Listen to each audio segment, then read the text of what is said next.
On the topic of next week's show, we should mention also, because we're going to review Survivor Series, it'll be out on Tuesday, not Monday. That's right. Another one of these things is coming up. For all the people who say that we just blister and malign and torment and harass and pester and nettle AEW all the time, the WWE is going to have another chance to offend us with their presentation. We're going to watch that next week and talk about that, right? That's right. And Survivor Series, where I give you a high five if I can survive. I'm sure you saw that apparently at the Survivor Series, it will be The Undertaker's last match. Okay, I did not see this. I haven't seen, if it wasn't on NXT, I didn't see it relating to the WWE. I thought he had his last match previously, the match. So what's going on? I'm looking for this now because that's what I saw. And again, I don't watch their stupid shows, so I have no idea either. Well, now you don't have to just casually disregard their stupid show. Their shows are awful. I didn't say they weren't. Horrible. I didn't say they were any good. You just don't have to be so cavalier about it. They're stupid shows. I don't think it's cavalier. It's stating a factual statement.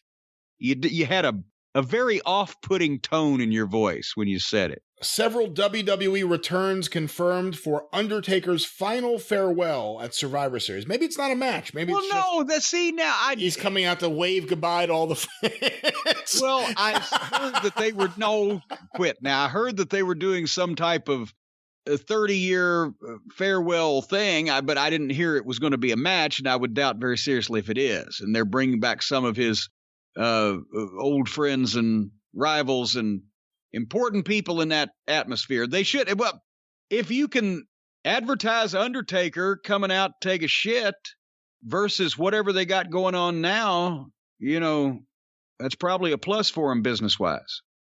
Yeah, I'm looking at the lineup. Here's the lineup for the Survivor Series as of now, and I do not see the Undertaker listed here. Match 1, Team Raw versus Team SmackDown. Raw being comprised of AJ Styles, Keith Lee, Sheamus, Braun Strowman, and Riddle. Oh, fuck. Team SmackDown being Kevin Owens, Jey Uso, King Corbin, Seth Rollins, and a wrestler to be determined. Jesus Christ, I'd like to determine who said that several of those other people you mentioned were wrestlers. Match 2, another Team Raw, Team SmackDown match from Team Raw, Nia Jax, Shayna Baszler, Mandy Rose, Dana Brooke, and Alana versus Team SmackDown of Bianca Belair, Ruby Riott, Liv Morgan, and 2 members to be determined later. So we know we can fast forward that one. No, you have to watch that. Because there are several people in there who are not very good in the ring. I really want you to watch that. All right. And actually, I don't even know if Mandy Rose will be in it, because I think what did she do? She break her arm, break her wrist? She just got hurt last week on TV.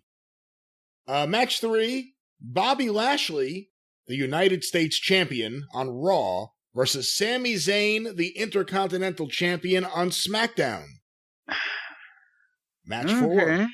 Match 4, The New Day, comprised of Kofi Kingston and Xavier Woods, the Raw Tag Team Champions, versus the Street Profits, Angelo Dawkins and Montez Ford, the current SmackDown Tag Team Champions. Can we fast forward that one?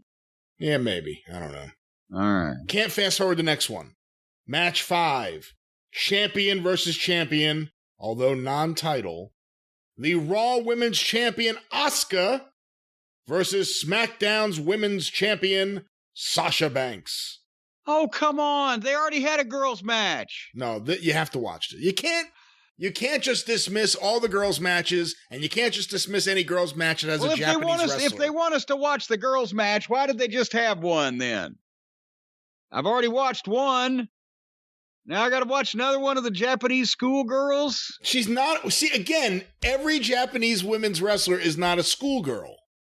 All I can think of is Riho and that fat Freddie Mercury-looking twat with the mustache. Emi Sakura. There is no comparison between Riho, Emi Sakura, and Asuka. No comparison. The gimmicks are completely different. Are going to be any subtitles? I don't think so. It's like watching a French foreign film and not even one with any sex. See, now you're talking about Io Shirai. Well, see? When did you decide to hate Japanese women wrestling? When they showed me 15 of them on every program and tried to shove them down my throat, beating 250-pound fucking women and men. You never liked All Japan Women's Wrestling? Not that I was going to sit down and just salivate on like I was waiting for the latest fucking 30-minute Broadway between Terry Funk and Jumbo Tsuruta. You didn't like Lioness Asuka? She was all right. Shigase Nagayo? She was all right. Dump Matsumoto? Teeth were a little sharp, but no. What? No, looky here. I'm not saying that the All Japan women were not better wrestlers than at the time than we had in the United States. I'm not saying that. I'm saying that neither one of them were going to draw any money. If they'd had All Japan women in the United States in the 80s, it wouldn't have drawn any money either. And women's wrestling in the 80s didn't draw any money. Women's wrestling today draws money. But they got way too many of them doing it. It dilutes the gene pool. And honest and truthfully, I've seen enough Japanese women wrestlers from these companies. It seems like everyone's got 6 of them. Give me another couple of Rhea Ripleys if you're going to fucking duplicate and populate your roster with the same people. There aren't more Rhea Ripleys. Well, there you go. That's another reason why she's a star, baby. But there's 16 Japanese women's wrestlers, and all of them have a belt. NXT has 1. Which one? I can't remember. Io Shirai. Ah, well, there you go. We got to watch her. Raw has 1. Asuka. AEW, we haven't seen any Japanese women wrestlers in AEW in quite a while, other than Hikaru Shida. Now, early on... They had 4 or 5, didn't they? Early on, they certainly had several. Yeah. And then the pandemic hit, and Rio had to go back to school. The final match on Survivor Series, champion versus champion, non-title. It'll be either Randy Orton or Drew McIntyre, one of who will be the Raw WWE champion. I guess they're having a match before this, I don't know when, versus Roman Reigns, the SmackDown Universal Champion, with Paul Heyman. But wait, that's the entire card? 6 matches. They got every single one of their stars is on Survivor Series. We haven't watched everything, but we've seen some of the big pay-per-views. It's become quite apparent there aren't that many stars in WWE anymore. The biggest stars in WWE are still Undertaker and John Cena. And no wonder they needed Undertaker to bid his final farewell. He may go on one of those fucking Onita farewell tours that last 5 years or so. With that lineup, I would actually take for that main event. Either combination would probably be good, but so we'll watch that. But holy shit, Jim, would you like to take any bets on who do you think will win the champion versus champion non-title main event? I would not, because I don't know what kind of screwy stuff they might do, but I know who would. Our friends at MyBookie. Thank you, Brian Last, for that tag, folks.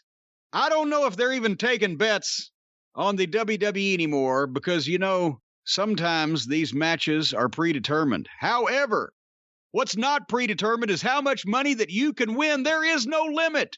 If you have the right picks, whether it's late fall college ball, the NBA bubble, UFC Fight Island, Dana White, that no good right-wing Republican son of a gun, has got his fighters out on an island somewhere in the middle of the ocean so they can't get to COVID, but they're fighting. Folks, no matter what it is, you can get some skin in the game with MyBookie, where odds boost, lightning deals, and free bets await all season long.